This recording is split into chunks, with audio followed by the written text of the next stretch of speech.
boas tardes a todas e a todos. A mí me toca simplemente presentar, non? Despois vai a intervir Diana Mera, que vai a introducir un poquinho máis, e despois realmente a quen vamos a escutar é a Roberto Mera, non? Cando Roberto me chamou para a posibilidade de facer a presentación desta exposición, deste pequeno acto, pois evidentemente estou contento de facelo, ademais para min é un feito interesante facelo porque nos coñecemos hai moitísimos anos, non? Realmente arrancamos incluso políticamente en espazos moi complexos, moi complicados, non? O sea, fomos labrando e hoxe estamos aquí, non? Estamos aquí os tres, non? Entonces, pues que realmente é unha foto casi, diría que histórica, non? Somos unha nova xeración nunha dinámica nova, cada un cos seus plantexamentos, cada un cos seus ideas, non? Pero, bueno, que eu creo que é interesante estar aquí, non? Entonces, me acompaña Roberto, que é o que vai a facer que realmente é o punto central deste pequeno acto. Roberto, pois, é licenciado en Dereito, licenciado en Ciencias Políticas e Administración, non? Dedicoulle moitos anos, polo que vexo, a traballar este libro, non? A documentarse. Polo que eu lín, falan de que é un estilo moi directo, non? Casi periodístico na súa redacción. Diana Cañicense, non? Dramaturga, empresaria do teatro neste caso. Xa é unha persoa que neste momento xa temos aquí no pobo contemplado a súa calidade artística, non? E a súa calidade do que ela fai, non? E o que representa a súa empresa de teatro. Entón, hoxe, Roberto nos vai a falar do seu tío bisavó, Alejandro Viana, desde 1877 a 1952, non? E que realmente era pontarián, empresario, polo que, deputado en Cortes, republicano, de esquerdas, neste caso, persoa que no momento en que os acontecimientos políticos en España lle obriga a desplazarse a Francia e de aí, posteriormente a México. E falamos de refugiados, unha labor importante de refugiados que xa nos explicará un poquinho máis, por razóns políticas, non? O sea, porque neste caso, o chamado SERE, polo que entendo, non, Roberto? Que era un servicio de evacuación de refugiados españois, e a máis que entronca, ainda que xa non cas mesmas características, entronca con algo que estamos vivindo hoxe en día, non? Que é o tema dos refugiados ucranianos. Concretamente, estes días en Cañiza, eu personalmente tuve a oportunidade de coñecer, porque temos unha familia aquí ucraniana, unha aboa, unha nai e unha nena de 7 anos que neste momento xa está escolarizada en primaria en Cañiza, e vemos ese drama, non, da guerra, ainda que, o que vamos hoxe a profundizar é algo noso e por razóns fundamentais, por razóns políticas, non? Esa é a cuestión. E dito isto, porque doulle paso entendo que a Diana, non? Sí. Sí, pues nada, vos dixo con Diana. Vale, gracias.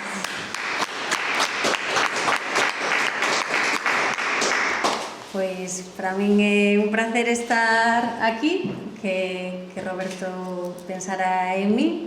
Sempre sentí un gran complicidade coa súa persoa, alén da súa profesión.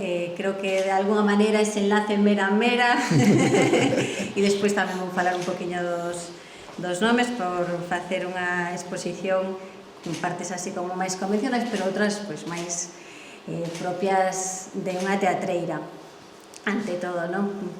Nada, tú xa dixeches que Roberto que é licenciado en Dereito e Ciencias Políticas e da Administración na Universidade de Santiago de Compostela.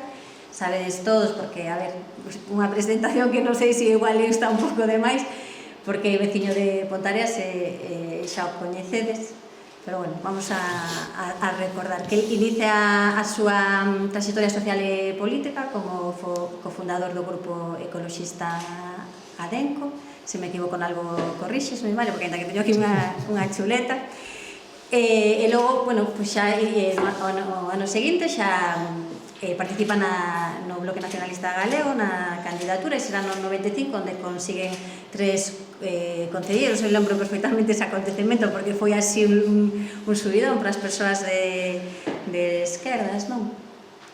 Despois será no 2003 no que entra por primeira vez a formar parte do equipo do goberno, outro subidón máis. E logo será no 2007 onde é o candidato a alcaldía máis votado, pero non pode exercer por un pacto entre o goberno, entre o PP e Unión Condado Paradanta. Logo, el se permite, o que eu admiro bastante, tomarse uns anos de reflexión, no 2009, retirarse un poquinho da política, esa montaña rusa emocional e ás veces moi absorbente, exixente que implica ese mundo, non? Imagino eu que para reflexionar e tamén para reencontrarse con outro lado de Roberto que todos coñecedes, que é o seu lado máis artístico, vinculado coa cultura, non? E coa música e tamén coa súa profesión de abogado. E de feito está moi implicado na parroquia de Arcos, non? Na actividade cultural, na Casa da Cultura, na comunidade de Montes, e ali ten esa asociación Ronco Fol, onde forma parte do grupo tradicional, e agora se acordeón, non? Tocas acordeón algo máis, non? Sempre me manda o WhatsApp para convidarme, nunca teño oportunidade de ir, pero me dixeronme que xa que estou na Cañiza varias veces e que fan moita festa. Así que vos convido a todos. Para min este labor que fixo Roberto con este libro é o labor dunha persoa entusiasta, apaixonado pola política, porque é un labor de investigación moi longo, que comeza no 2000, que se prolonga durante 20 anos, mergullados en arquivos por toda España, entrevistas, fontes bibliográficas numerosas, non? E a mí me gustaría facer aquí unha aportación un pouco diferente, non? E facer unha relación entre Roberto Mera Cobas e Alejandro Viana Esperón. Porque eu dixenlle unha vez a Roberto de broma, eu non sei se serás a encarnación de Alejandro Viana, pero logo pensei e dixen, creo que non a encarnación, pero sí que nas filosofías orientais se fala que chega un momento que nós estamos conectados coa nosa árbore, totalmente enraizados coa nosa árbore xenealóxica, tanto materna como paterna, non?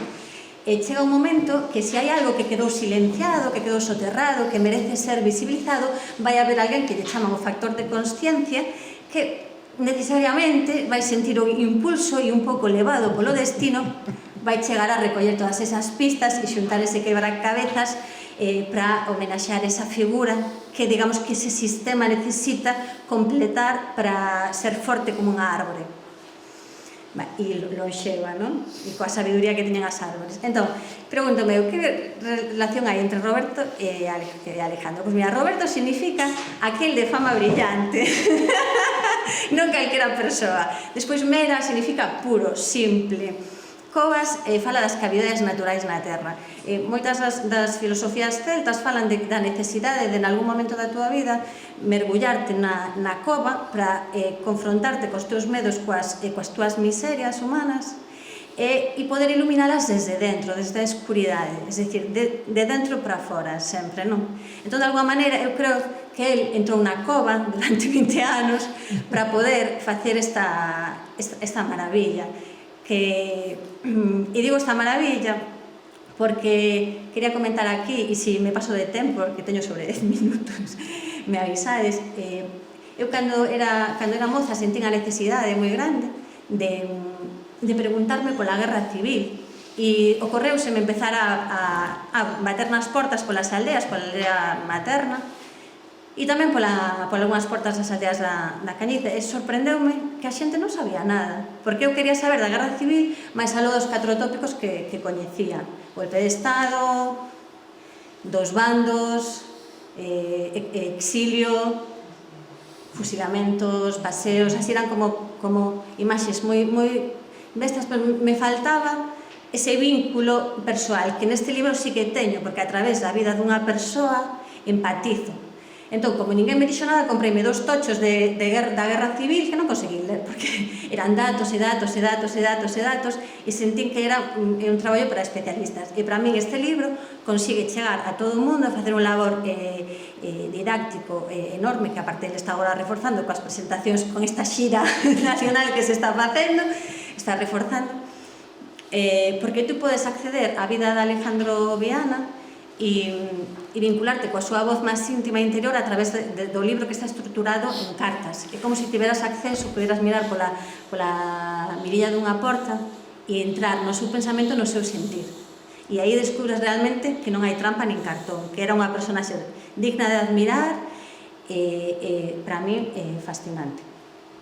E non pretendo nada, pero se alguén non o leu, por favor, que o faga xa, porque é un orgullo como galega, vamos, que existan personaxes como el. Alejandro significa, como nome, é o protector e o defensor dos homes, cuidado, E o libro titúlase Un galego á fronte dos rescates dos refuxiados republicanos, tamén vemos aí o vínculo. Viana son 2 correntes de auga, tamén se dice que o nome de Viana é aquela que está chea de vida e de gracia. E Esperón é a peza saínte na proa das embarcacións, e como non, o seu traballo á fronte do Sere foi precisamente conseguir que miles e milleiros de refuxiados puderan realizar embarcacións colectivas cara a América, sobre todo México, República Dominicana, Chile, etc. Entón, no seu nome está escrito absolutamente, de alguma maneira, a súa misión na vida. E penso que pouco máis, porque teño aquí moita cosa escrita, pero o que vos recomendo é que leades o libro. Céntrase na parte máis intensa da súa vida, desde o 18 de xullo de 1936 ata o 18 de novembro de 1941, cando por fin chega a México. E sobre todo, a parte para mí máis importante, é todo ese labor que fai el a fronte do Sere, ese labor humanitario dunha persoa que para mí é como unha especie de heroe contemporáneo. Porque representa a fortaleza, a imparcialidade ante todo, tense que enfrontar coas miserias tamén políticas, e nunca, non cede en ningún momento. Para mí é o exemplo de que incluso nos momentos máis terribles se pode ser nobre realmente. E el pon por diante sempre a comunidade e a colectividade que os seus intereses individuais. Penso que non hai moito máis que dicir, hai que lerlo e xa está. Así que agora deixo a Roberto, que ten moitas cosas máis interesantes que contarnos.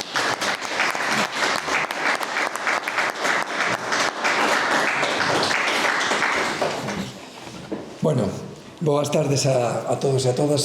Primeiro, antes de nada, desculpade o retraso, e cando as cousas se fan así, despois todo ven en cadena, claro, problemas técnicos e todo este tipo de cuestións. Así que, antes de nada, esas disculpas e, por suposto, agradecemento ao Concello da Cañiza, a Luís pola súa presentación. A mí tamén un placer estar hoxe con ele. Había moitos anos que non nos víamos así en persoa, pero temos tamén moitos paralelismos na nosa vida, non? Porque máis ou menos empezamos na mesma época, vivimos cosas moi semellantes e afortunadamente tamén acabamos a día de hoxe en situacións moi parecidas tamén e ademais moi positivas e que de alguma maneira nos dan a satisfacción de que todo ese traballo pagou a pena, non? E, bueno, e por suposto, moitas grazas a Diana pola súa presentación. É un luxo, non? Ter unha artista como Diana facendo a presentación e dicindo cousas como as que dixo e facendo todos eses paralelismos cos significados dos nomes que a ninguén se lle ocurriu ata agora. Vou che levar a outras presentacións por aí, se non te importa, porque é unha presentación que me gustou moito, a verdade. Bueno, como digo, é un placer estar aquí e estamos facendo unha xeira de presentacións por todo o país para que, máis alá do que o libro e da xente que poda lelo, pois achegar dun xeito máis profundo a figura de Alejandro Viana e popularizala. Para mí, o traballo de investigación que fixen, que agora culminou neste libro, nesta publicación, que é unha parte pequena da súa vida, ainda que moi intensa, foi realmente o máis importante que fixen na miña vida, non? Non feito publicar un libro, que tamén, porque é a primeira vez que o fago, e xa eso en si mesmo xa é algo importante para un, senón a sensación que tiven de estar resucitando un morto, non? Porque esa foi a sensación que tiven realmente durante todos estes anos, a medida que iba atopando información e construindo esa especie de puzzle en base a todas esas pezas que iba pouco a pouco atopando, non?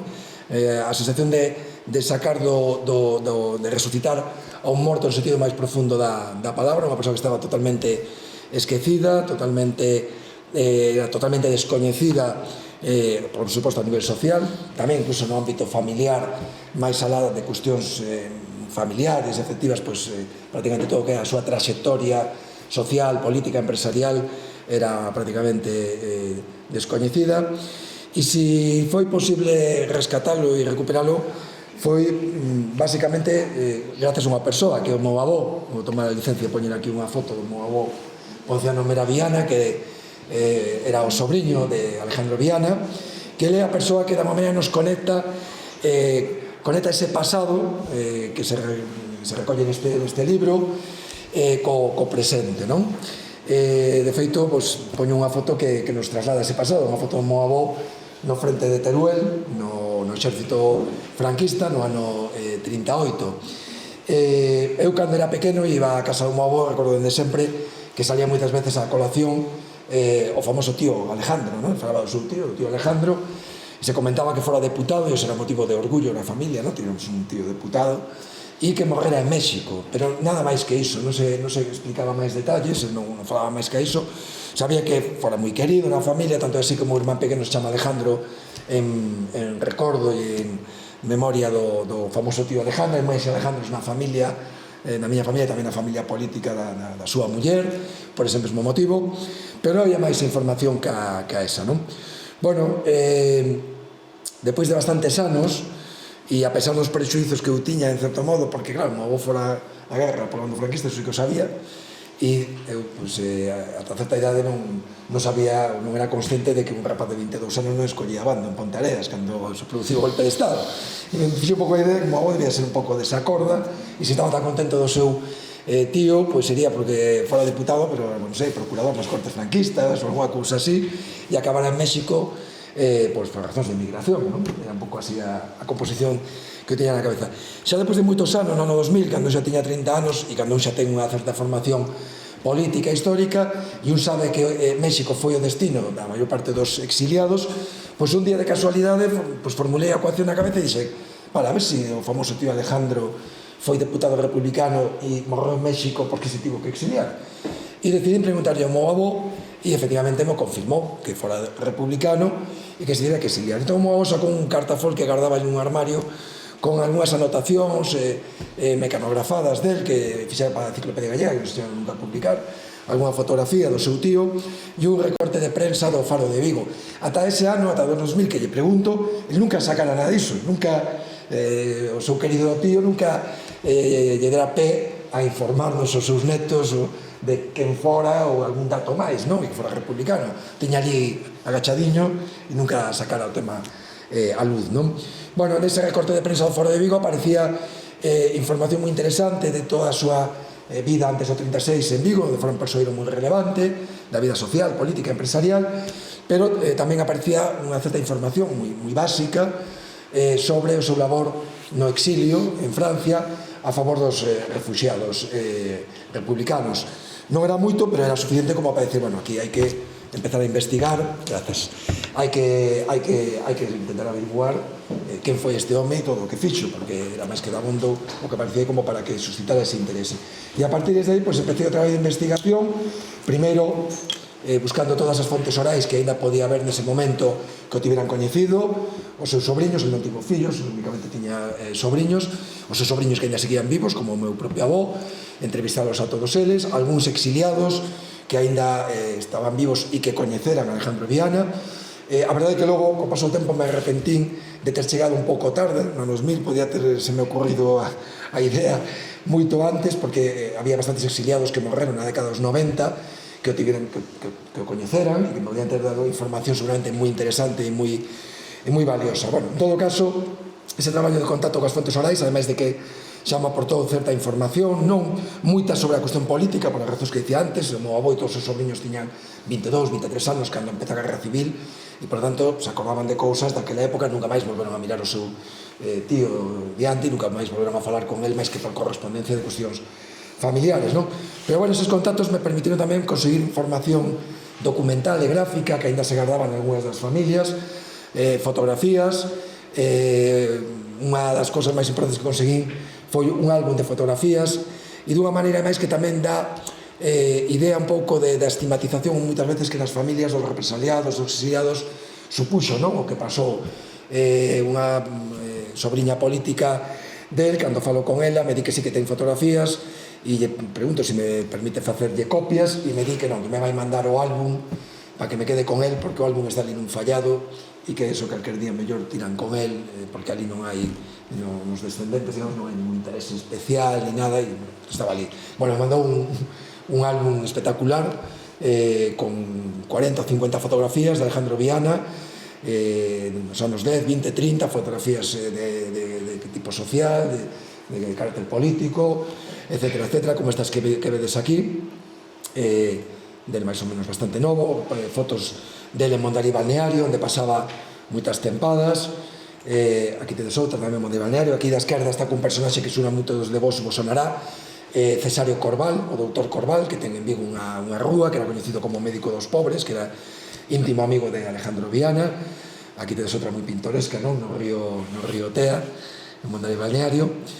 Ben, continuei a investigación con, como dicía antes Diana, investigando en moitos arquivos no Estado español, en Madrid, en Salamanca, en Bilbao, arquivos públicos, arquivos privados, arquivos de partidos políticos, en Portugal, en Galicia, en inmensidade de arquivos tamén galegos, en Francia, en México.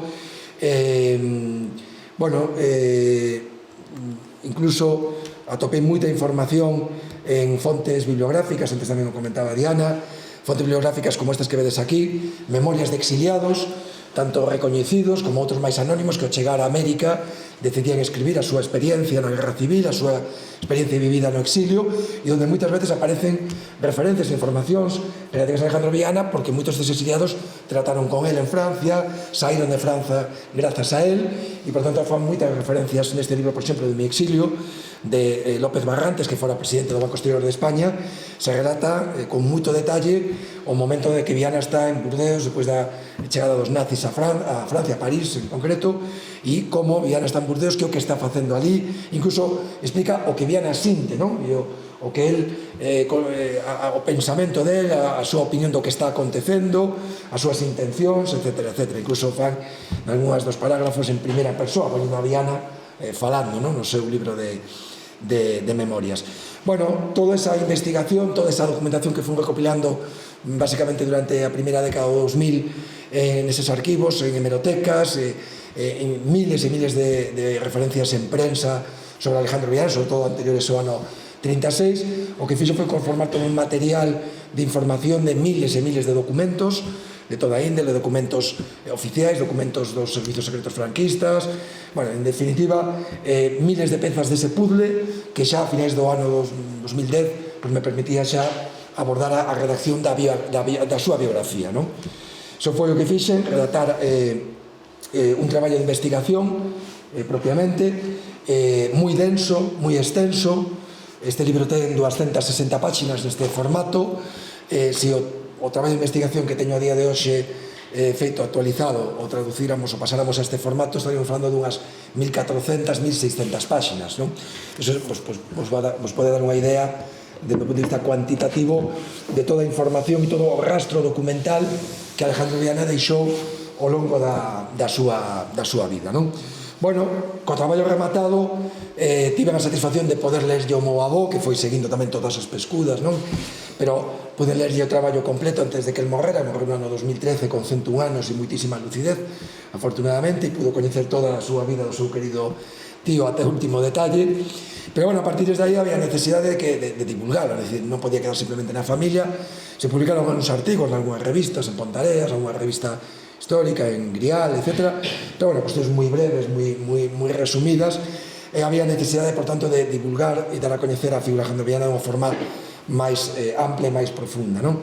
Bueno, aí xurde a necesidade de escribir un libro, e para facer este libro pois había que abordar tres retos, cando menos, non?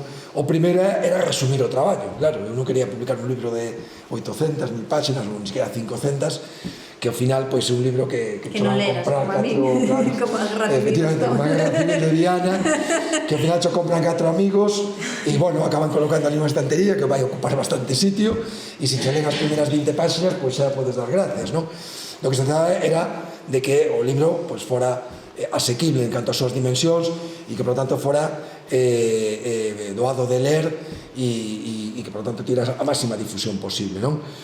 Bueno, ese reto se conseguiu porque, como digo, se reduciu a 260 páxinas, evidentemente a costa de prescindir unha parte grande da súa vida, é dicir, todo anterior ao 36 aquí nos aborda, eso daría para outro libro que eu espero algún día publicar. O segundo reto era intentar facelo ameno, non? Facelo entretido. O traballo de investigación era densísimo, con unha linguaxe moi académica, con 1600 notas a pé de páxina citando as fontes de cada unha das cousas que se afirmaban no traballo de investigación, o que fai que a lectura sexa lentísima, non? Con todas esas referencias continuas a pé de páxina.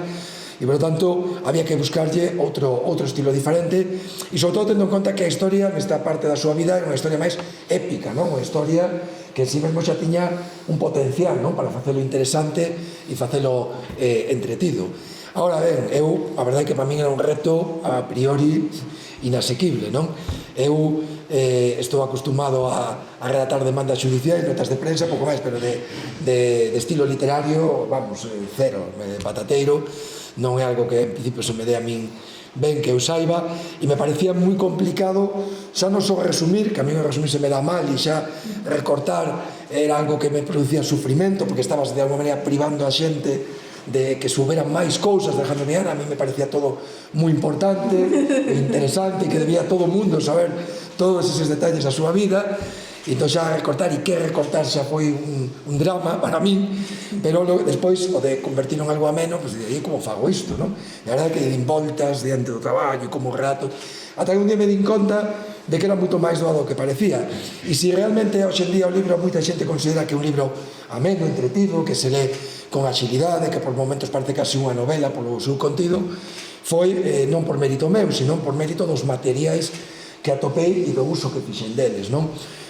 Cando estaba precisamente aí mergullado en como redactalo, e estaba lendo unhas pasaxes dunhas cartas de Alejandro Viana, e dicindo, bueno, como explico isto, como fago para que isto sexa máis entretido, interesante para o lector, me dei conta que non teña que facer nada. O único que teña que facer era poñer a falar Alejandro Viana e os restos protagonistas do libro, que falaran eles por si mesmos, simplemente escollendo ben os materiais, resumindos para que tampouco foran moi extensos, e dándolle un fío argumental coherente, unha estrutura de capítulos curtos que lle deran ritmo e axilidade, e eu, digamos, como un pouco narrador que vai engarzando todos esos materiais e collendo un daqui, outro dali, combinando unha carta con algo que ven nun libro, con un informe dos servizos franquistas, etc., pois ir dándolle un pouco ese ritmo, non? Que fai que por momentos incluso parece unha novela, porque parece que hai diálogos, non?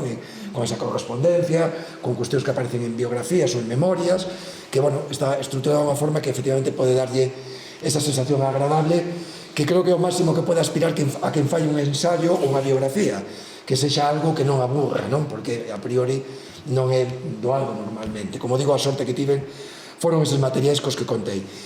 E o terceiro reto era atopar que o publicara. Bueno, tiven a sorte de atopar a editorial Belagua, unha editorial pequena de Vigo, pero moi comprometida con ese tipo de traballos, que acolleu o proxecto con tanto máis entusiasmo que a min, que fixo, desde un punto de vista, un traballo moi bonito. O libro está moi ben maquetado, incluso a escolla que fixeron da foto, eu pensei que se iba a poner unha foto destas de retrato, que hai moitísimas del, e escolleron esa foto que a mí non se me ocurriría, e a verdade é que un acerto, non? Unha foto casi de fotoxornalismo, non? Porque unha foto aí que sacaron a él en México, un fotógrafo estes na rúa, que lle deixaba a tarxeta para que logo recolla a foto, e lle sacan foto casi sin darse conta, sin enterarse, e donde vai se percibe moi ben o que dicía antes Diana do seu carácter, non? Esa pose, esa forma de andar recta, decidida, non? É unha foto moi bonita que quen lle iba a decir, non? Alejandro Viana, cando colleu esa foto e lla mandou ao avó manuscrita por detrás facendo unha broma co feito de que a sacaran na rúa, que esa foto final iba a ser a portada do libro co que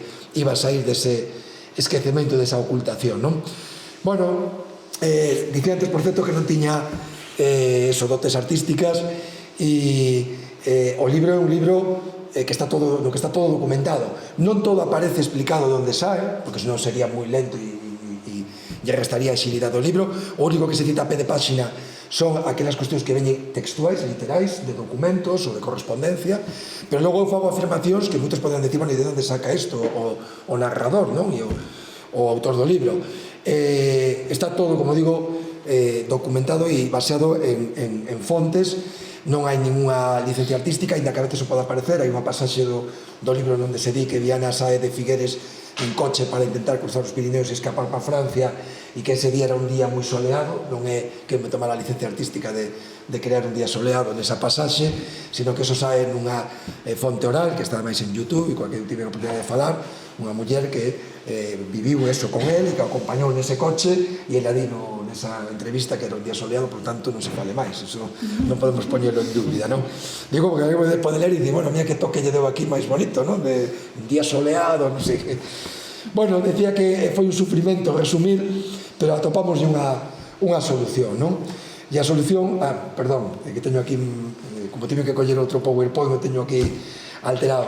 Antes dicía que o traballo de investigación, de alguma maneira, rematei no 2010, cando redactei o traballo biográfico, non? Dende 1877 que nace Viana, pero en realidad o traballo de investigación continuou e continúa ainda a día de hoxe. Siguen aparecendo moitos datos e moita información e documentación sobre Alejandro Viana, non? Por qué? Porque, entre outros motivos, porque nos últimos anos todos os avances técnicos que se teñen producido no mundo pois teñen tamén favorecido que saian a luz moitos documentos de arquivos que a través dos procesos de digitalización poñen a disposición da sociedade en xeral e os investigadores en particular moita documentación que está por aí, digamos, en arquivos que se os investigadores non van a liar, claro, pues dificilmente os atopas. Este é un exemplo do que estou dicindo. Estas cartas a Bernie Machado hai sobre 5 ou 6 anos facendo unha búsqueda por internet que fago periódicamente por se aparecen novas cousas, me atopo de repente 30 ou 40 cartas de Alejandro Viana a Bernardino Machado. Bernardino Machado foi o presidente da República Portuguesa que se tivo que exiliar a Galicia coa ditadura de Salazar ao final dos anos 20, que se instalou na Guarda, e estas cartas me permitiron descubrir que Viana fora, digamos, o anfitrión de Bernardino Machado en Galicia durante o seu exilio, non? A mí nunca se me ocurriría ter ido a Fundación Mario Soares a Portugal, o arquivo Bernardino Machado, a buscar nada sobre Alejandro Viana, porque eu non tiña nin a máis mínima pista, nin a máis mínimo indicio ou referencia de que Alejandro Viana tivera tido relación con Bernardino Machado. Grazas a que este arquivo digitaliza esa documentación, a colga en internet e pon cartas de Bernardino Machado, de Alejandro Viana a Bernardino Machado, pois de repente me aparecen aí, me levo esa gran sorpresa, me aparecen pezas do puzzle que eu non botaba en falta. A mí non me faltaban esas pezas, pero o que fixeron foi ainda agrandar máis a figura de Alejandro Viana, non?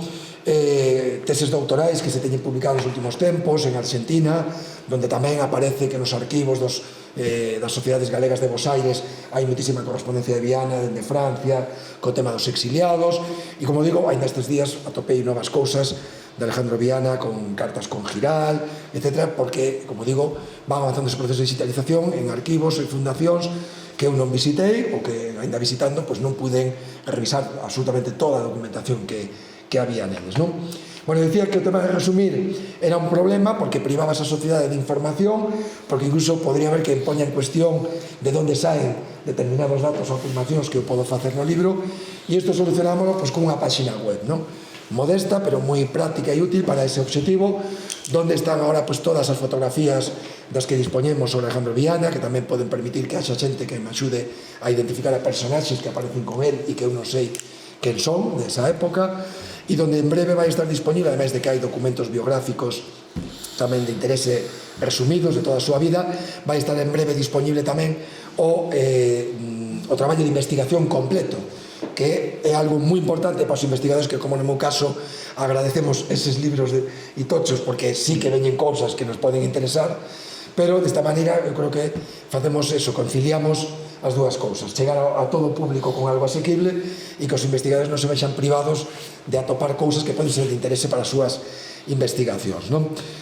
Bueno, eu dicía que o libro, a historia de Viana empeza no libro no ano 1936, pero Viana nese ano ten xa 59 anos, ten casi 60 anos, xa non é un rapaz, xa ten toda unha vida importante percorrida, non? E a máis moi intensa, como veredes agora. O que pasa que no libro, por motivos precisamente de espazo e de facelo asequible en canto as súas dimensións, esta vida anterior ao 36, digamos que se liquida nas dúas primeiras páxinas, de unha forma moi esquemática, con máis esencial para que o lector se faga unha pequena idea e se sitúe de quen é o personaxe no ano 36. Pero nestes actos nos centramos un pouco máis porque eu creo que é si interesante que a xente teña un coñecemento máis profundo de quen era Alejandro Viana no 86 e se poda poñer máis facilmente no seu lugar para entender e comprender o que logo van a ler no libro a partir dese ano, non? El nacera no ano 1877 en Ponteareas, nunha familia moi humilde, pero xa desde moi neno na familia miraron que o rapaz destacaba, non? Iso ainda recordaba o meu avó, o rapaz valía, e entón decidiron mandalo para Vigo para uns negocios de familias de Ponteareas moi coñecidas e moi acomodadas nesta cidade, os Arbones, os Garra, Castellanzuelo, e el empeza a traballar nos dos seus comercios e se empeza xa tamén a formar, sabémoslo grazas os ecos de sociedade que naquela época se publicaban polo Faro de Vigo, donde conta que iba ao círculo mercantil, que se formou en temas de contabilidade, en asuntos mercantís, e efectivamente esa formación un pouco autodidacta lle permitiu xa con 20 e poucos anos convertirse en xerente de unha empresa, esta que vedes aquí, Jimeno e compañía, e os poucos anos xa en un dos 4 socios desta empresa que vai a explicar en boa medida a gran fortuna que vai conseguir Alejandro Viana ao longo dos anos, non? Directivo da Caixa de Aforros de Vigo, accionista do Banco de Vigo, vai ser presidente de Tranvías Eléctricos de Vigo, que é unha das empresas máis potentes tamén da cidade no primeiro terzo do século XX, forma parte do Consello de Administración da promotora do Estadio de Balaídos, cando se construe na década dos anos 20. Bueno, está, como digo, implicado en infinidade de iniciativas empresariais, tanto aquí en Galicia como en Portugal, onde tiña tamén moita actividade empresarial e incluso moita relación política. No ámbito social, el tamén durante ese primeiro terzo do século XX vai estar tamén participando en todo tipo de iniciativas, ser un dos fundadores do Ateneo da cidade, vai ser directivo e vai ser presidente do Círculo Mercantil de Vigo, que é toda unha institución nesa época na cidade. Aquí o vedes nunha fotografía nun encontro de directivas dos círculos mercantis de Vigo e da Coruña.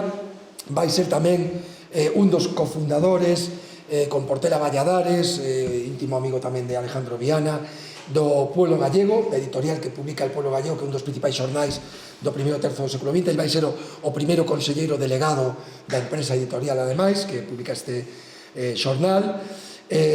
No ámbito social, el tamén sabe destacar moito pola súa atitude filantrópica, algo moi propio naquela época desta burguesía industrial progresista, comprometida socialmente, que participa en todo tipo de iniciativas de altruismo e de filantropía.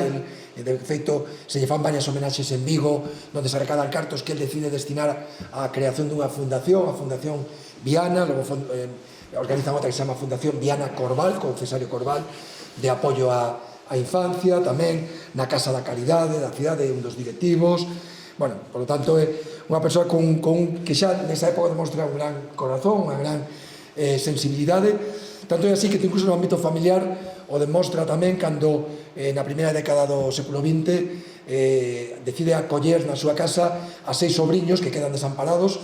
A súa nai, que era a irmán de Alejandro Viana, morre, os nenos quedan abandonados por parte do pai, aparecen en Ponteareas, os acordaba o meu avó, que era primo deles, aparecen en Ponteareas descalzos, con 8, 10, 12 anos, e Viana e a súa muller os acollen como se foran os seus propios fillos, os coidan, os educan durante todas estas décadas, non? Bueno, proba dese altruismo, pois aquí tedes unha reseña en prensa, por exemplo, dun partido que organiza Alejandro Viana entre o Celta de Vigo e o Porto, en Portugal, para recadar fondos para un sanatorio portugués, non? No ámbito político, ele empeza moi pronto nos movimentos republicanos da cidade de Vigo. No ano 17 é encarcerado nunha folga xeral que hai a nivel de todo o Estado que cuestiona a monarquía. Son encarcerados todos os republicanos en Vigo, tanto obreiros, sindicalistas, como profesionais industriais como a él, profesionais liberais, abogados, médicos, etc. Dicir, algo moi interclasista que cuestionaba, non, toda a corrupción do sistema monárquico e que aspiraban a un sistema republicano. Está 2 meses encarcerado no Castelo do Castro, ata que finalmente hai unha amnistía e os poñen a todos en liberdade. E xa nos anos 20, el se converte nun persoeiro moi relevante da política viguesa e teniente alcalde da corporación que preside Gregorio Espino, outro personaxe solamente coñecido, cunha gran avenida en Vigo. Gregorio Espino, en realidade, é a figura institucional dese goberno. Un repaso da hemeroteca desa época permite constatar como Viana é realmente o motor dese goberno, que está sempre na prensa defendendo a acción de goberno, respondendo e combatindo a oposición, tanto a política como a dos poderes fácticos da cidade, que non soportan as políticas impositivas e fiscais que ele aplica contra as clases pudientes, ou contra el mesmo, pero que curiosamente provoca esa reacción enfurecida, non, contra Viana, que é o blanco de todas as críticas nos medios de comunicación como Faro de Vigo. Bueno, ele acaba sendo incluso alcalde, porque Gregorio Espino dimite, ele queda de alcalde durante varios meses, ata que tamén finalmente ele presenta a súa dimisión por os mesmos motivos, non? Aquí tedes outra foto del un acto oficial en Vigo con Gregorio Espino, con Calvo Sotelo, que se monte era ministro. Bueno, para facernos unha idea da relevancia que tiña Viana en Vigo a nivel social, pois interesante este libro, Tratado de Viguismo, publicado no 32, onde aquí se fai unha semblanza eloxiosa, non, da figura de Alejandro Viana, incluso un pouco do seu carácter, da súa personalidade, onde di que a actividade de Viana constante está rexida pola máxima de Diderot: máis vale gastarse que enmoecerse, non? Que será a súa forma de vivir, non? De concebir a súa vida, non? Bueno, como digo, era un personaxe que estaba, digamos, dos máis coñecidos, tiña unha relación moi intensa con personaxes como Eugenio Fadrique, cos Curbera, é dicir, con familias de apelidos moi coñecidos, non, na vida social e económica da cidade de Vigo, a pesar de que a súa procedencia era moi diferente, non? Era, por eso dicíamos ao principio do vídeo, un home feito a si mesmo, non? Porque ven da nada e acaba chegando onde chega. Aquí vedes unha imaxe dele en Portugal, nun balneario. A súa relación con Portugal era tan intensa que incluso o avó recordaba que tiña alugada unha habitación nun hotel de Porto todo o ano, porque iba con tanta frecuencia que xa me pagaba pena andar con líos, o sea, tiña todo o ano alugada en unha habitación, non? Incluso hai cartas a Bernardino Machado donde di que está en Pasos de Brandao e donde di que para calquer cosa que lle mande unha carta ali simplemente o seu nome que é suficiente, non? O sea, xa o Corteiro xa sabía quen era, sabía onde vivía ou onde estaba de vacacións, non? Que estaba ali 15 días cun amigo, non? Bueno, chegamos xa aos anos 30, a República. Antes de que se proclame a República, Viana aparece, entre outros moitísimos actos dos que se falle coa prensa da época, nun acto en Salvaterra, intervindo con Otero Pedrallo, con Enrique Peinador, nun acto de defensa da República que xa está a punto de chegar e de proclamarse. Cando empeza a República, ele se converte en presidente de Izquierda Republicana na provincia de Pontevedra, o partido do que vai ser presidente da República, Manuel Azaña. Aí desenvolve unha actividade moi intensa. De feito, bueno, aquí a alcaldesa da Cañiza, non? Que foi represaliada. María Gómez era de Izquierda Republicana, o mesmo partido que Alejandro Viana, seguramente se coñecerían. Viana aquí veces nunha entrevista en El Pueblo Gallego no ano 33, cando se presenta a diputado, non sale escollido para as Cortes Xerais, entrevistas que nos permiten, por certo, coñecer moi ben o seu pensamento político, non? E ese compromiso social, o concepto que tiña do capitalismo, a súa preocupación de como o maquinismo, que así chama, non? Os avances técnicos que se están producindo nesa época xa poden deixar na indixencia a millóns de persoas e que, por tanto, dentro da acción política é fundamental, non?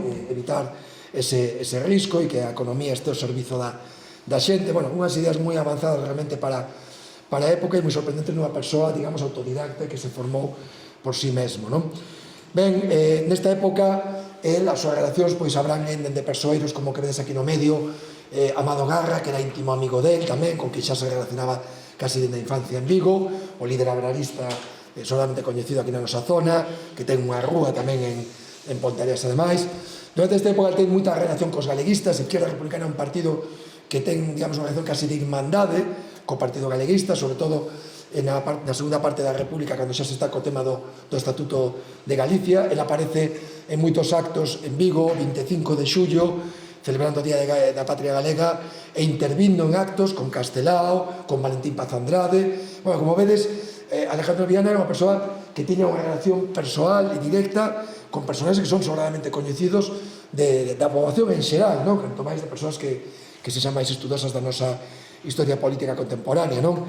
Bueno, aquí tedes unha carta del, por exemplo, a Alexandre Bóveda, no ano 34, a resposta de Alexandre Bóveda, a Alejandro Viana.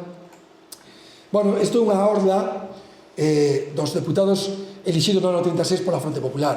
En febreiro de 36 se celebran eleccións, as Cortes. Alejandro Viana é candidato por Pontevedra, xunto con Castelao e outros dirixentes políticos do Partido Socialista, de Izquierda Republicana, Partido Galeguista, dos agrarios, e consiguen esa representación que vedes aí nese recadro, a esquerda, ampliada na parte dereita.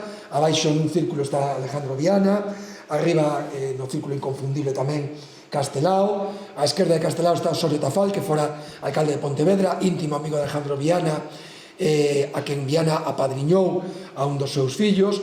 A esquerda de Viana está Suárez Picallo, Ramón Suárez Picallo, con quen Viana vai ter moita relación durante os 3 anos da Guerra Civil. Bueno, como digo, vedes a xente coa que trataba, non? Moita xente se sorprende, incluso historiadores investigadores que teñen traballado toda esta época, de como é posible que prácticamente nunca escoitaran ni siquiera o nome de Alejandro Viana, non? Xa descoñecendo, por suposto, que vai acontecer a partir do 36, que é todavía moito máis relevante, non? Sendo unha persoa que estaba, digamos, neste entorno. Bueno, ele empeza a exercer a súa actividade como deputado e o 28 de xuño do ano 36 ven a Vigo porque se celebra o referendo do Estatuto de Autonomía de Galicia. Ven a Vigo a votar a favor do Estatuto e o día seguinte marcha de novo para Madrid para seguir exercendo as súas funcións de deputado e, entre outras cousas, para o que vedes nesta fotografía, para entregar ese Estatuto de Autonomía aprobado ao presidente das Cortes, Manuel Azaña, e ao presidente das Cortes, que o tedes aquí nesta foto, e o presidente da República, Manuel Azaña. Unha das entregas se produce precisamente o 17 de xullo, na véspera, na noite do golpe de Estado, non? Aí tedes a Viana á esquerda, ao fondo a Castelao, o resto son alcaldes das principais cidades galegas, presidentes das diputacións provinciais. Bueno, aquí chegado a este punto, aquí onde empeza realmente o libro, aquí onde empeza realmente a historia. Ahora xa podemos facernos máis unha idea de quen era Alejandro Viana cando empeza esta nova etapa da súa vida. E un momento interesante para facer unha reflexión, non? Cando Viana, o día 29 de xuño, volve para Madrid, o último que se podía imaginar era que nunca máis iba a volver a pisar a súa casa. O último que se podía imaginar era que nunca máis iba a volver a ver a grande parte da súa familia, a maior parte dos seus sobriños, moitos dos que acollera na súa casa, que nunca máis iba a volver a pisar o pañero pé na súa cidade de adopción Vigo, ni na súa vila natal en Ponteareas, onde tiña aínda ademais unha irmán, que nunca máis iba a volver a estar e a ver a infinidade de amigos do ámbito empresarial, do ámbito social, do ámbito político da súa cidade, que moitos deles, ademais, deses familiares e deses amigos, iban a morrer fusilados, asasinados durante os días e as semanas e os meses seguintes, non? Entón, isto realmente é algo que nos que debemos ter moi presente a hora de abordar a lectura do libro e o que vai facer Viana a partir dese momento e o que pudo supoñer para unha persoa como a él, con toda esa vida e toda esa bagaxe que tiña de todos eses 59 anos de vida, este cambio brutal que supón, o que hai que engadir algo tamén moi importante, que é a incertidume, non? Porque a partir de aí empeza un día a día donde ti non sabes o que vai pasar o día seguinte. Nos agora xa sabemos como foi toda a historia, como acabou, que acabou relativamente ben para él, relativamente porque, bueno, a vida salvouna, pero, evidentemente, él tiña que estar vivindo no día a día sin saber que iba a pasar na guerra, que iba a pasar logo no exilio, que iba a pasar despois cos alemáns, etcétera, etcétera, non? Eu creo que iso lle dá ainda un valor máis especial ao que él fai a partir do ano 36. dicía que esas represalias alcanzan tamén a súa familia. Nos meses seguintes ao golpe de Estado, un dos sobrinhos que acolleran a súa casa é detido, torturado nos baixos do Concello de Pontareas e asasinado no cemiterio de Pontareas.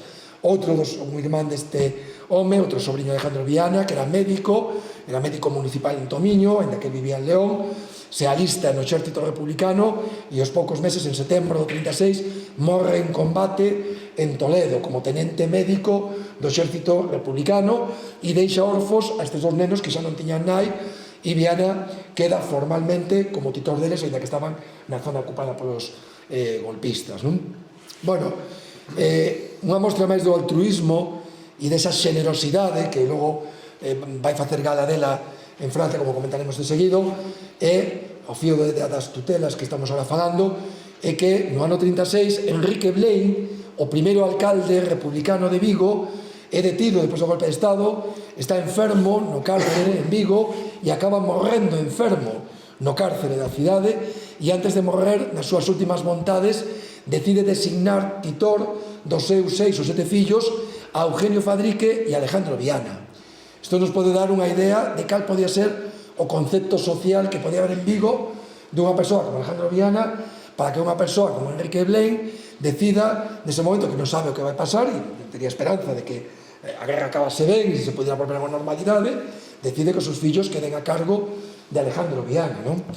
Ben, durante a guerra Alejandro Viana vai a estar sempre ao lado do goberno republicano, vai participar en todas as sesións de Cortes, primeiro en Madrid, depois se vai desplazar a Valencia, ali tamén vai participar nas sesións de Cortes que se celebran, moitas delas como esta, na Casa do Concello, depois xa se trasladan, como sabedes, a Cataluña, a Barcelona, e ali permanece prácticamente hasta os últimos días da Guerra Civil, participando na última sesión de Cortes, a máis dramática de todas, a de Figueres, onde só 60 diputados son os que se reúnen de casi 500 que tiñan as Cortes. Entre eles está Alejandro Viana, con 3 galegos máis, son os únicos que xa participan nese momento na sesión de Cortes, e o día seguinte xa todo se ven abaixo, o frente de Cataluña se desmorona, as tropas franquistas entran en Cataluña e xa se produce xa o éxodo de centos de miles de refuxiados a Francia. Bueno, aquí tamén é interesante facer unha reflexión, si algunha virtualidade ten o libro máis alá de dar a coñecer a vida de Alejandro Viana, é un pouco tamén o que dicía antes Diana, que aborda algo que non é moi coñecido neste país de desmemoria, que pasou cando se produce, digamos, o éxodo a Francia, cando este medio millón de refugiados cruzan os Pirineos. É curioso, porque estas imaxes que vedes agora só se diferencian os que estamos vendo estes días, ou as que vimos ano pasado, hai 4, e seguiremos vendo seguramente o resto da nosa vida, en que estas son en blanco e negro e as que estamos vendo hoxe son en cor. Incluso estas, como veredes, son en moitos aspectos ainda máis dramáticas e máis complicadas que as de hoxe en día. Como digo, o libro ten a virtualidade tamén por lado de dar a coñecer algo que é bastante descoñecido incluso en xente que a veces cree que teñen bastante coñecemento da historia política contemporánea e recente do noso país. Moita xente pensa que, unha vez que conseguiron fuxir a Francia, dentro do malo salváronse, o perigo estaba na guerra, e en realidad non é así. Houve moitos que morreron precisamente unha vez que cruzan os Pirineos, atopan ali a morte polas condicións nas que son acollidos en Francia.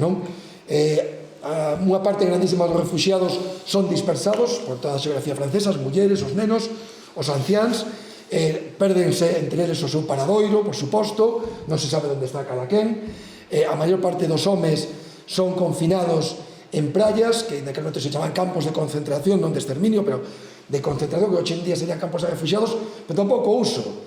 Praias con alambradas, como esta, Argelès-sur-Mer, con 90.000 refugiados. Imaginadvos o que é unha praia con 90.000 persoas, simplemente con unhas alambradas e sin teito prácticamente, durante bastantes semanas, que non tiñan ni siquiera onde cobixarse e teñan que facer buracos na area para protexerse das inclemencias do tempo dun inverno ademais moi duro como foi o do ano 39 incluso no Mediterráneo francés.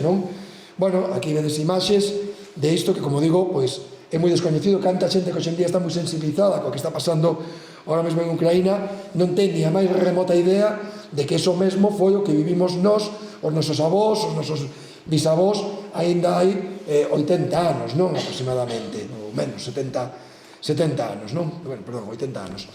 Ben, hai unha cousa tamén salientable do libro que se dá a coñecer o que foi o traballo do goberno republicano. É dicir, é algo sorprendente, sin precedentes, probablemente na historia contemporánea, como un goberno derrotado, donde os seus dirixentes podían perfectamente terse marchado cada un para refacer a súa vida donde mellor puideran, deciden afrontar a obriga moral de atender a ese medio millón de refugiados, moitos deles combatentes nos campos de batalla en defensa da democracia e da república. E deciden abordar esa responsabilidade, como digo, moral, e poñen en marcha, gracias tamén á previsión que tiveron de sacar moitos recursos do Estado famoso e denostado ouro de Moscú, que é curioso que nunca se fixera o contradiscurso de explicar para que se dedicou boa parte deses recursos e dese diñeiro e para que serviu, e deciden constituir un servicio que se chama Servicio de Evacuación de Republicanos Españoles, que calquera que lea o libro, a pesar de que un resumo no libro de investigación se pode, digamos, entender dunha maneira moito máis precisa, pero é unha organización complexa, unha organización con un nivel de ambición en canto aos seus obxectivos increíble, donde deciden atender as necesidades de alimentación, de roupas, as necesidades sanitarias, alugan castelos, albergues, onde meten os mutilados de guerra, onde meten os nenos e nenas, os orfos da guerra, pagan a familias francesas para que acollan as súas casas a refugiados, paganlle subsidios aos refugiados, intentan conseguirles traballo, fan, este é unha ficha, un modelo, o censo de todos os refugiados para saber onde están, quenes son, montan todo un sistema de delegacións con oficinas nas diferentes cidades onde hai campos de concentración de refugiados e onde están os barcos, e incluso poñen en marcha, como decía antes tamén Diana, eses embarques colectivos para intentar ir sacando a miles de refugiados hacia América para que ali podan xa refacer a súa vida en mellores condicións. Bueno, neste punto hai que facer tamén a reflexión do que fai Alejandro Viana cando cruza os Pirineos. Alejandro Viana podía tamén perfectamente, xa ten 60 anos ou algo máis, el seguía tendo moito patrimonio, era unha persoa que, afortunadamente para ele, sabía manexar capitais no estranxeiro, era exportador dende había moitísimos anos, e el puxo a salvo boa parte do seu patrimonio, non? E, por tanto, tiña recursos de sobra para marcharse para México, onde xa tiña 2 sobrinhos, e refacer a súa vida. A guerra xa estaba perdida, todo se acabara, non tiña tampouco por seguir complicando a súa vida, ninguén lle iba a reprochar que fixera iso, que tamén moitos outros o fixeron. E non, decide quedarse, e decide, en liña con ese exemplo que dá o goberno republicano de atender esa obriga moral, decide aceptar a responsabilidade de ser o xefe da sección de migración deste servicio de evacuación, que é o que especificamente se vai encargar, como decía antes, de organizar eses embarques, de contratar os barcos, de conseguir os visados, os permisos de residencia coas diferentes embaixadas, de localizar os refugiados que hai que sacar, seleccionalos, buscarlle aloxamento no porto de embarque, darlles tamén axuda económica para que se podan instalar no país de destino e teñan un marxen de tempo para subsistir mentre non consiguen, digamos, un traballo e unha ocupación. Ele é o responsable dentro dese organismo de os barcos máis míticos do exilio republicano, como Méxique, como o Ipanema, donde marchan, entre outros, Florencio Delgado Gurriarán, a quen este ano se dedica o Día de Letras Galegas, moitos outros intelectuais e políticos coñecidísimos, tanto galegos como do Estado español, o barco Sinaia, o Winnipeg.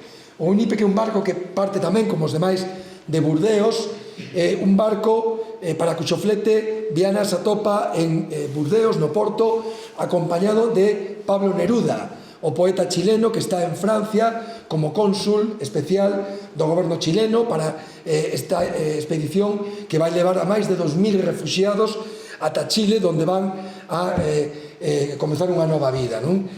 Como vedes, bueno, realmente sorprendente que unha persoa con esta bagaxe e con este tipo de relación, con persoas que se relacionou, fora un auténtico descoñecido. Bueno, antes de me escocer decir que ese goberno republicano que monta este servicio de evacuación en Francia fai máis con un mérito engadido, non? Que é o feito de que un goberno que xa non é recoñecido polo goberno francés.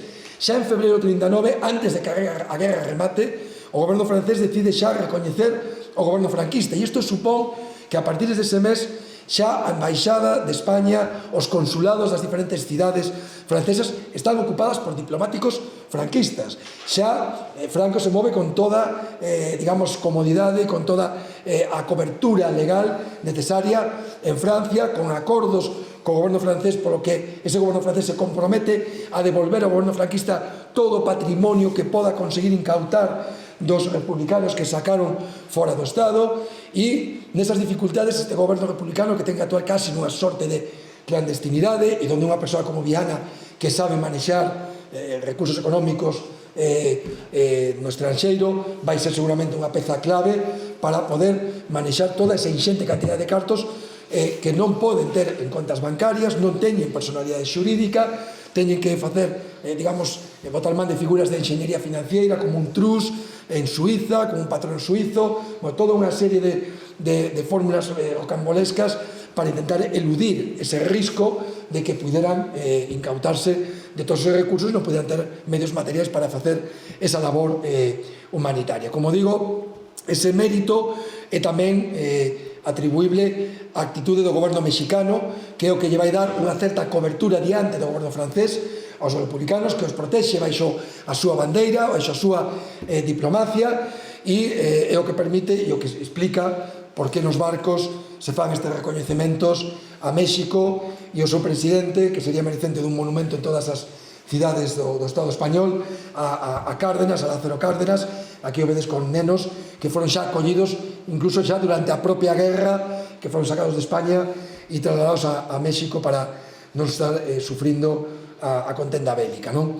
Bueno, durante eses meses se fletan barcos nos que saen sobre 7.000 refugiados e chegamos ao mes de setembro, donde xa se comeza a Guerra Mundial, Francia entra xa en guerra, e a partir de aí esa actitude de certa tolerancia dos franceses se vai convertir xa en hostilidade e en problemas para o servicio. E iso coincide ademais cun momento tamén crucial para Viana, e que Viana se converte xa no director xeral de todo o servicio de evacuación, xa non só do tema dos embarques, sino de todo o que é ese servizo, e a súa responsabilidade coincide xa coas intervencións policiais francesas que entran nas oficinas, clausuran oficinas en París, se incautan de material, de documentación, incluso dos poucos cartos en efectivo dos que dispoñían. A partir de aí ten que traballar tamén nunha sorte de clandestinidade para seguir facendo chegar axuda aos campos de refugiados. Empeza unha causa judicial, unha investigación judicial. Viana, Negrín, o presidente do goberno no exilio, teñen que declarar con frecuencia diante dos tribunais franceses que está investigando de onde saen os recursos, cal é a súa actividade. Bueno, isto é un exemplo das centos, miles de cartas que hai, por exemplo, no arquivo Sabino Arana da PNV. É unha carta que sirve, e que aí non se lea ben, de forma anecdótica pero ilustrativa de cal era o traballo que facía Alejandro Viana e todo este servicio, non? Aquí el comunica a un delegado en Perpiñán, neste caso, lle comunica que xa lle vai mandar 4.000 pico francos, que é o importe da construcción de próteses para 22 enfermos. Isto era o día a día desta organización, neste caso, comprar próteses para enfermos ou para mutilados de guerra, para poder intentar facerlles o máis llevadera posible a vida nestas situacións tan tráxicas e dramáticas, non? Bueno, durante estes primeiros meses do ano 40, Viana continúa facendo xestións, se segue facendo embarques agora a República Dominicana. El tamén nestes meses se convirte no delegado en París de organizacións galegas, as Sociedades Galegas de Bos Aires, as Sociedades Hispanas Confederadas de Nova York, que recurren a él para sacar refugiados de persoas coñecidas de Argentina, de Estados Unidos, sociedades que lle envían cartos a Alejandro Viana e que Viana se encarga de localizalos e pagarlles con eses cartos as pasaxes en liñas de barco regular para que consigan chegar tamén a América. Chegamos xa, bueno, dentro dese traballo e desas investigacións judiciais, desas intervencións policiais, Viana incluso se mira na obriga de facer unha rolda de prensa como director do SERE en París diante dos xornalistas franceses para defender a actuación do SERE e seguramente para dicir o que non pensaba, pero conviña dicilo diplomáticamente, que é falar ben do goberno francés e dos esforzos que Francia está facendo tamén por atender os refugiados republicanos. Como digo, chegamos ao mes de maio, os alemáns entran xa en Francia, en xuño ocupan xa París, 2 días antes de que os nazis entren en París. Alejandro Viana, xunto con un veciño del, Pastor Candeira, que era deputado provincial de Izquierda Republicana por Ponteareas, que era tamén Ponteareán, e que estivo sempre con él no servicio de evacuación, escapan hacia Burdeos, como centos de miles de cidadáns de París. Ali en Burdeos, xa baixo os bombardeos alemáns, consiguen aínda fletar un último barco, o Cuba, con máis de 500 refugiados que se marchan cara a América, entre eles os últimos traballadores que ainda quedaban do servicio de evacuación, que xa nese momento de facto xa se disolve, porque xa evidentemente Francia xa está ocupada por os alemáns, xa se rumorea que vai haber un armisticio, por tanto xa pouco máis se vai poder facer neste país. E aí envía esta postal enviado o 17 de xuño do ano 40 a súa irmán Consuelo en Pontareas, donde simplemente lle di que confirma a súa postal, que continúa sen novedade, pero xa estaba dicindo moito.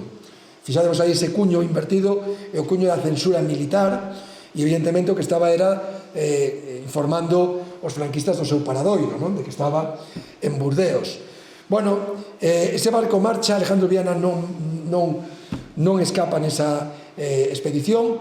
Nos días seguintes chegan a Burdeos tamén baixo protección dos mexicanos o presidente da República, o presidente do goberno, Juan Negrín, o ministro de Facenda Méndez Aspe, Casares Quiroga, o republicano galego coruñés, que era tamén moi coñecido de Alejandro Viana. Son 15 dirixentes republicanos que Viana lle xestiona o seu aloxamento durante eses días en Burdeos, e que os poucos días, baixo identidade falsa mexicana, dun barco carboeiro grego, escondidos nas adegas, consiguen fuxir ata Inglaterra. Pero curiosamente Alejandro Viana tampouco marcha en ese grupo de dirixentes. A verdade é que ao principio non entendía moi ben porque non marchara no barco no Cuba, neste barco con os dirixentes, e no curso de investigación se publica un libro coa correspondencia do embaixador de México en Francia nestes días fatídicos, donde aparece unha carta de Alejandro Viana ao embaixador, donde él mesmo explica o porqué, e di que xa baixo a ocupación alemana, baixo os bombardeos alemáns en Burdeos, decidiu quedarse na cidade porque consideraba que a súa obriga era continuar auxiliando e axudando aos refugiados republicanos. Ese é o motivo que dá para non escapar, cando xa sabe que pouco vai poder facer, pero aplica esa máxima de que o capitán é o último en abandonar o barco, e decide quedarse ali sabendo que probablemente vai poder facer pouca cousa, e sabendo que a está poñendo en risco a súa vida, porque unha das obsesiones de Franco era precisamente de ter aqueles que manexaran fondos sacados do Estado durante a guerra.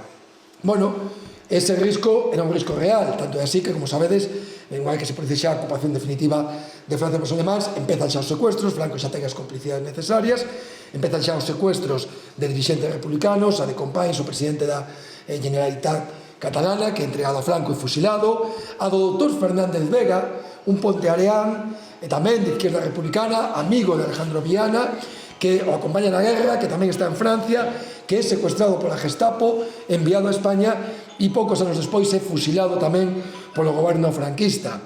Viana tamén é obxecto dun intento de secuestro, el mesmo conta na súa correspondencia, por parte da Gestapo e da Falanxe. Ele recibe unha confidencia, consigue entón esconderse durante varios días nos alrededores de Burdeos, e finalmente ten que cruzar toda Francia, 600 kilómetros ata a leste, ata a fronteira con Suiza, ata este pobo de la Loubesque. Estas fotos son fotos de postais de Alejandro Viana e de Pastor Candeira, que o acompañaba.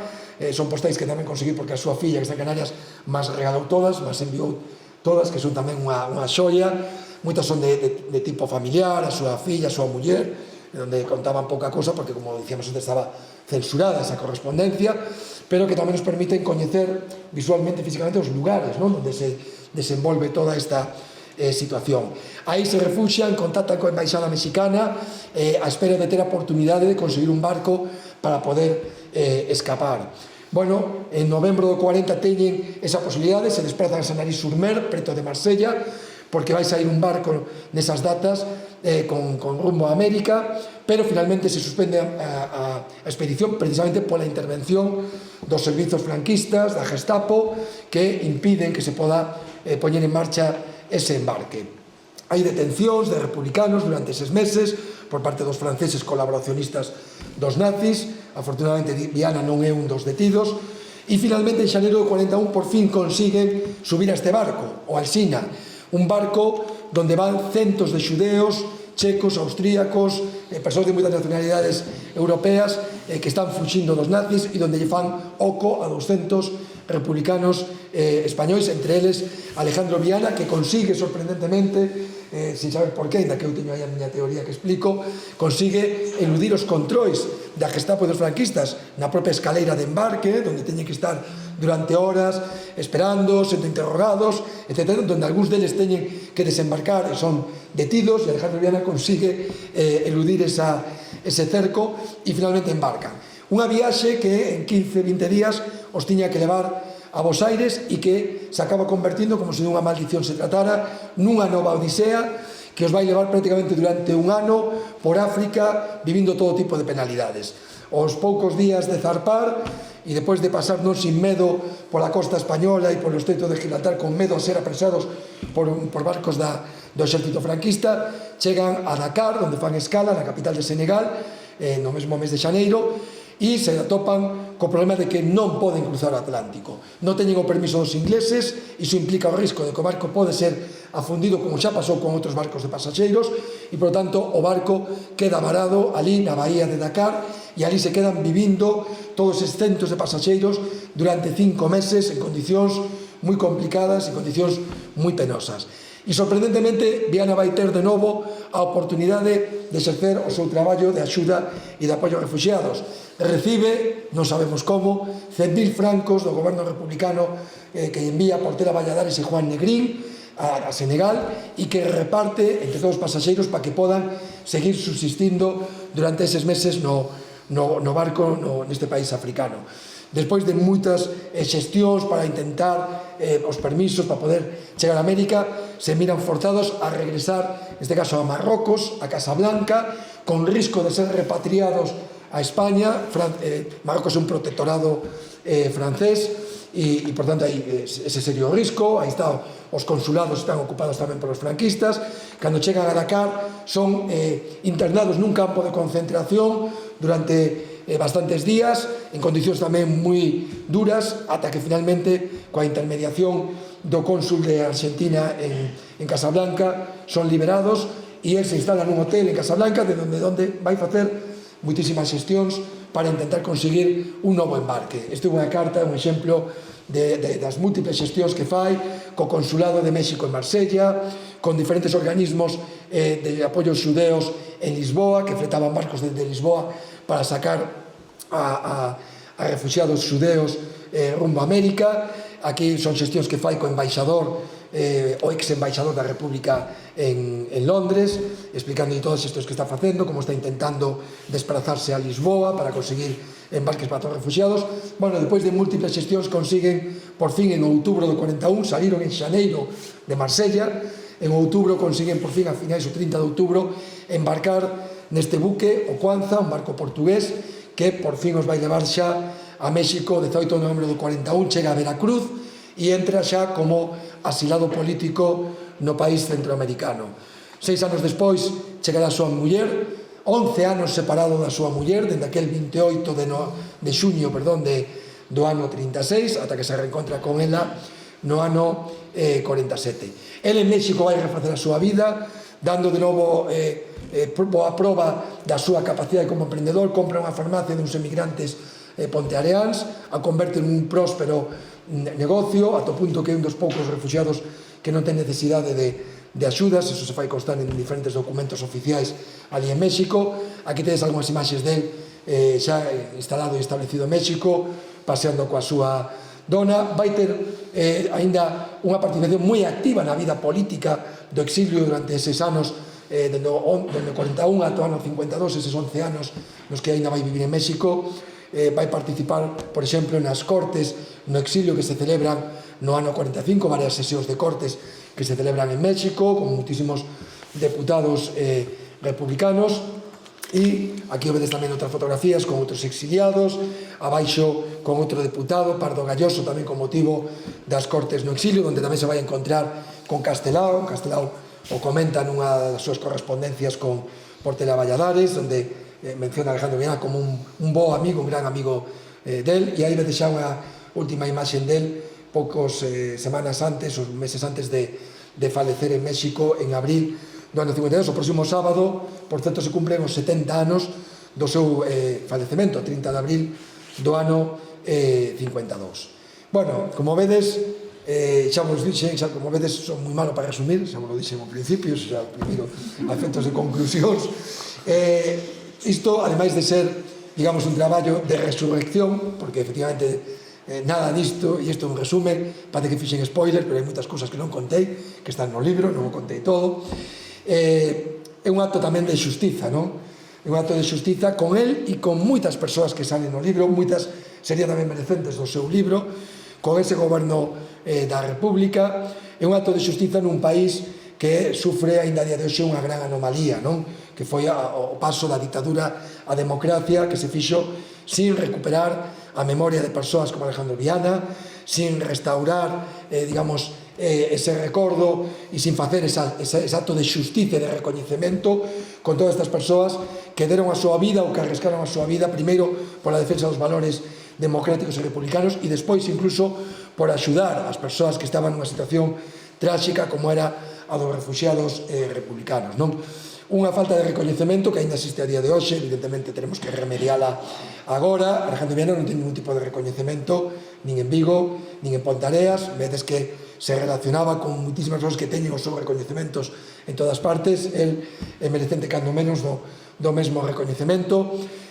Proba desa anomalía é simplemente, vos vedes que neste libro, bueno, falamos de Viana como o Schindler galego, unha forma así un pouco comercial de, en dúas palabras, intentar que a xente se faga a idea de quen estamos falando, ainda que as comparacións son odiosas moitas veces. Neste caso, bueno, habría moito que matizar nesa comparación, empezando incluso pola cuestión cronolóxica. Un amigo historiador me dicía con gracia, pero tamén con razón, que non é riguroso chamar a Alejandro Viana o Schindler galego, que en realidad debería que chamar a Schindler o Alejandro Viana alemán, non? Por os motivos porque é posterior a Alejandro Viana, non? Vos se buscades en internet o Schindler mexicano, Gilberto Bosques, con quen el tivo moita relación, o cónsul de México en Marsella, que axudou a salvar a moitos xudeos tamén, o Schindler portugués, Arístedes de Sousa, que tamén como diplomático e cónsul en Burdeos, nesas mesmas datas críticas nas que Viana está aí facendo ese traballo, axudou tamén a sair a moitos xudeos rumbo a Portugal.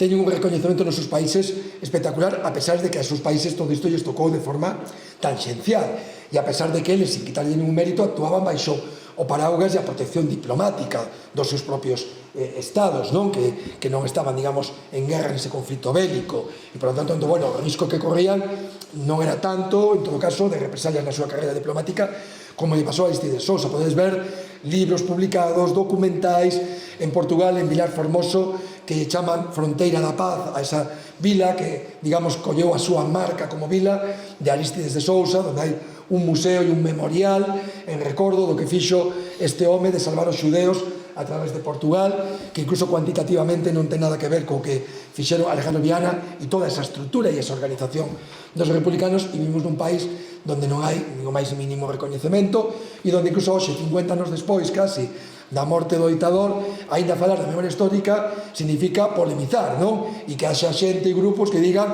que, bueno, que iso é reabrir feridas, que non hai que remover no pasado, etcétera, etcétera. É unha auténtica vergonza e un escándalo que eu teño a satisfacción de que estes libros como este pois non fan máis que poñer de manifesto esa anomalía, non?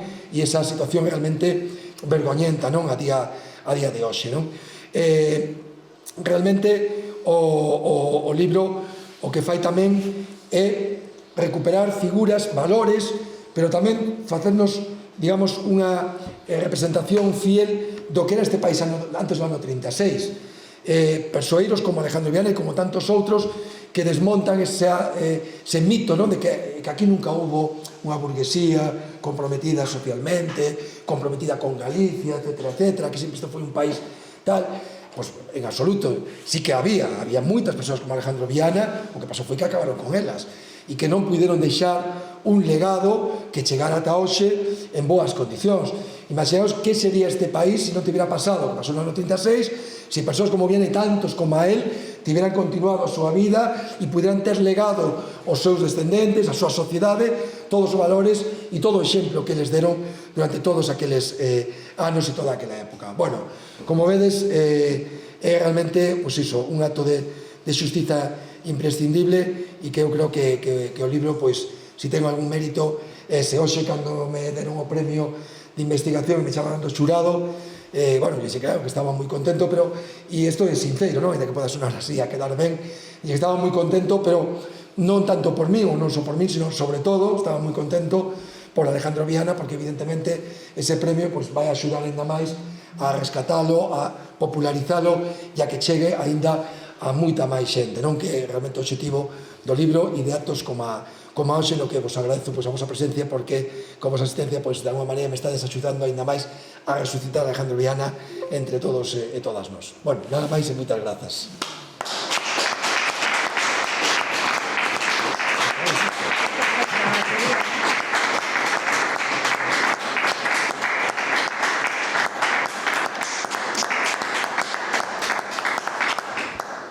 Bueno, nada máis. Se queres preguntar unha cousiña, sería moi breve, si vamos a los tres. Pero bueno, sí, Guillermo. Ben, pois, a magnitude do personaxe, de a que en termos cristianos podríamos chamar incluso San Alejandro Viana, pois basease en dous piares. Por un lado, o seu compromiso ético insobornable, a súa rectitude absoluta, e por outro lado, na súa capacidade. Entón, falando da súa capacidade, máis ou menos tocaches, pero eu creo que non tangencialmente, non de cheo, realmente en canto consistiu a súa obra, e que eu creo que iso fai que sexamos máis plenamente conscientes da magnitude desta batalla desta persoa, non? Se falamos de que Schindler salvou entre 1000 ou 2000 persoas, o que pasa que ten a Spielberg detrás. Se falamos de Ángel Saint-Priest, o Anxo de Budapest, que salvou alrededor de 5000 persoas, pregunto eu, cantos millóns de francos e cantas vidas salvou Alejandro Viana, que é o que, en fin, me fixo a min entender a magnitude do personaxe, porque o libro é vertixinoso, é unha voráxine de acontecementos e non te acabas de dar de conta, o sea, non acabas de asimilar todo hasta que non ves os anexos ao final e ves tantas vidas, o número de vidas e a cantidad de cartos que moveu ese home. A pregunta é esa, non? Cantas vidas salvou Alejandro Viana e canto diñeiro conseguiu mover en condicións de acoso xudicial, policial e parapolicial. Bueno, hai unha cuestión que é importante tamén ter presente.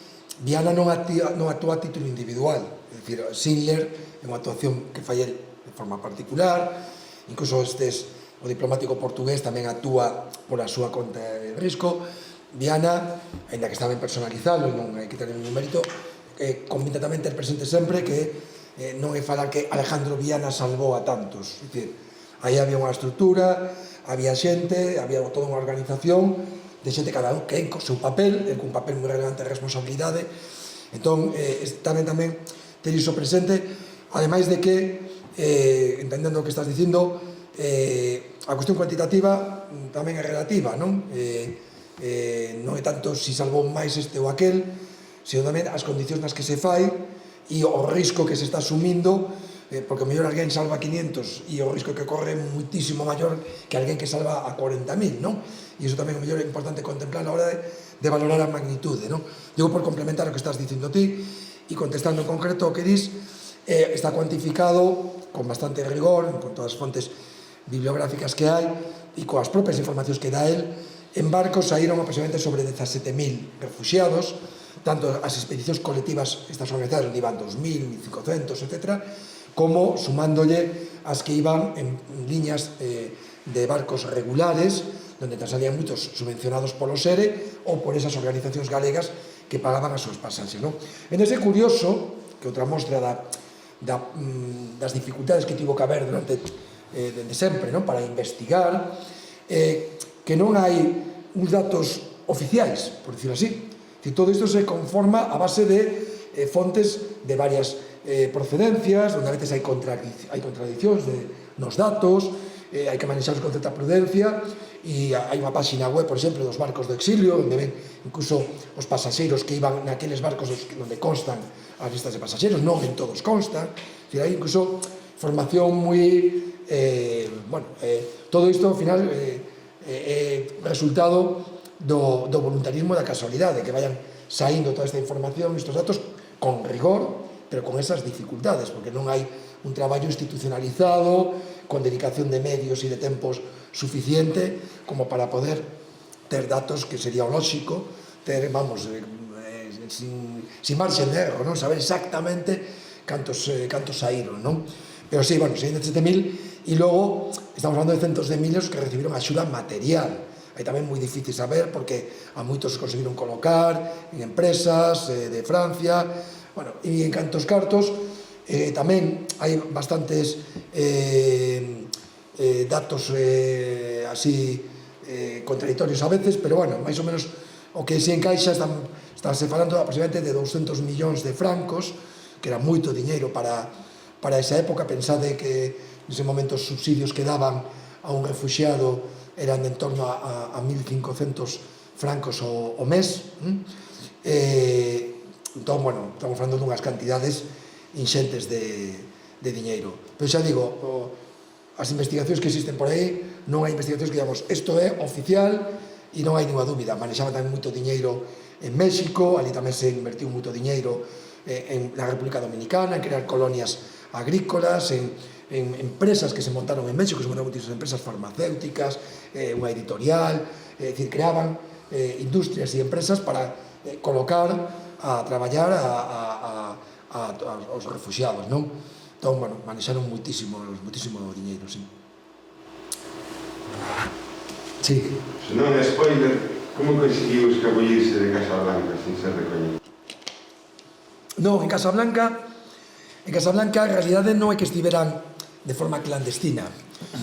En Casablanca, hai que tener en conta que cando os nazis chegan a un acordo cos franceses e se firma o armisticio, e Francia se divide en dúas partes, a parte ocupada e a parte que se chamaba Francia Libre de Vichy, que é onde sitúan a capital, en realidad é un goberno francés colaboracionista. Aínda así, bueno, se manteñen uns mínimos, entón esa parte non ocupada, ese goberno francés chega a un acordo cos mexicanos, hai un acordo franco-mexicano para darlle protección aos refugiados.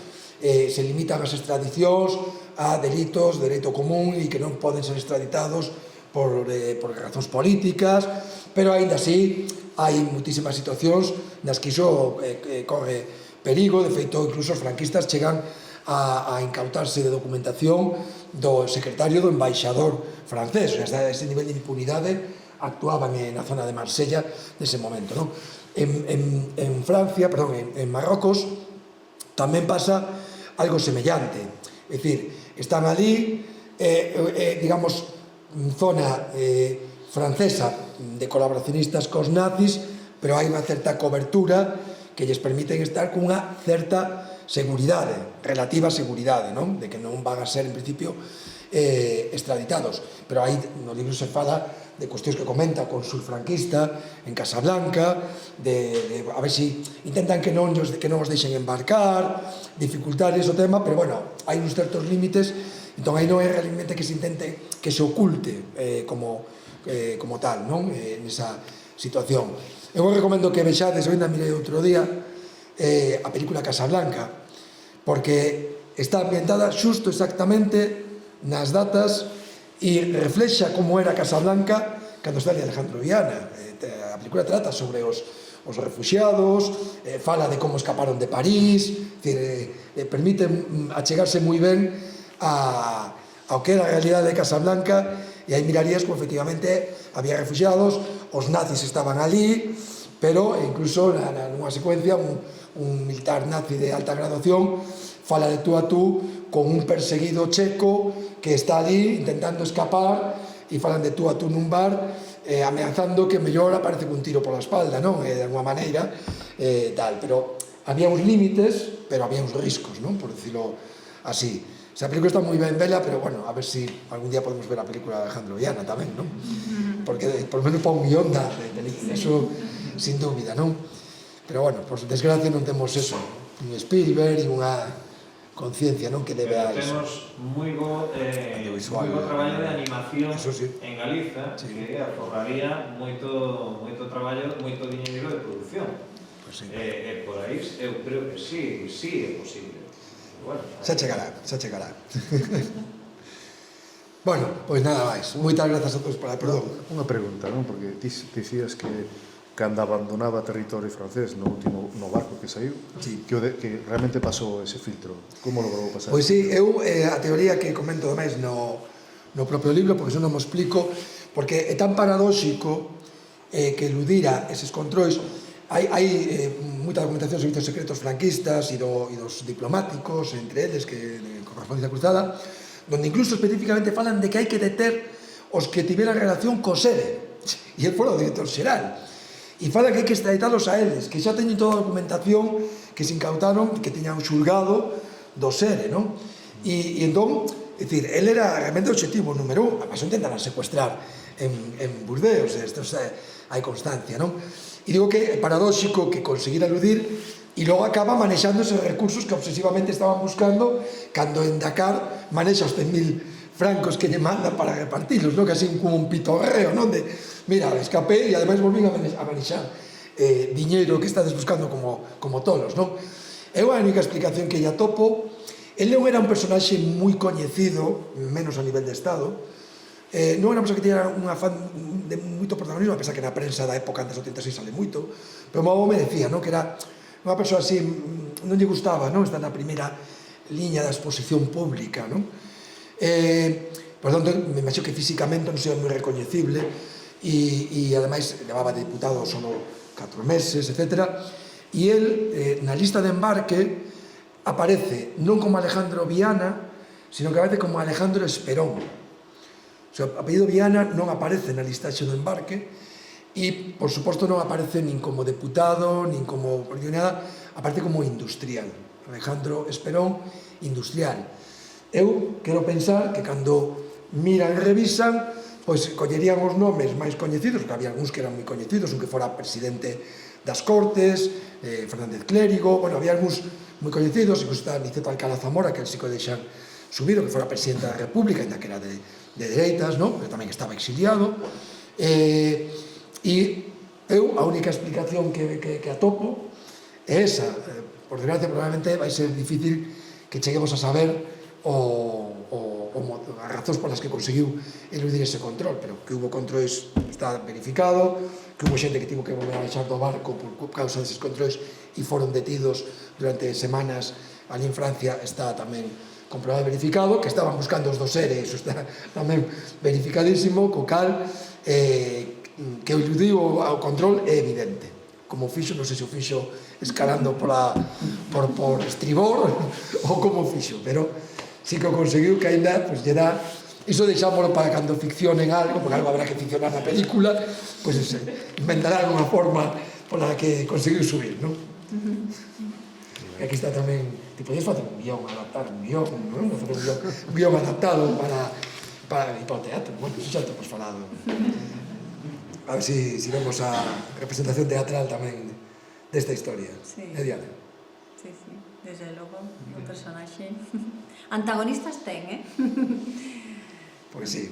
Porque dicen teatro que o protagonista no teatro máis convencional que o teatro de historia, non? Donde hai personaxes que realmente sería como un personaxe de ficción, non? Unha vez que o ves no teatro, ainda que fose biográfico, que un protagonista necesita moitos antagonistas para xenerar fricción e interese que a historia avance, non? Porque se temos un protagonista que non lle sucede nada e vive no limbo, do zen e na paz, pois dicimos, bueno, pois iso vamos meditar a casa. E el ten todos os ingredientes, non? Porque hai milleiros de antagonistas incluso nos propios esquerdas, como na Jare, non? Hai completo. Sí, bueno, por iso non dicía que non falei de todo. Vale.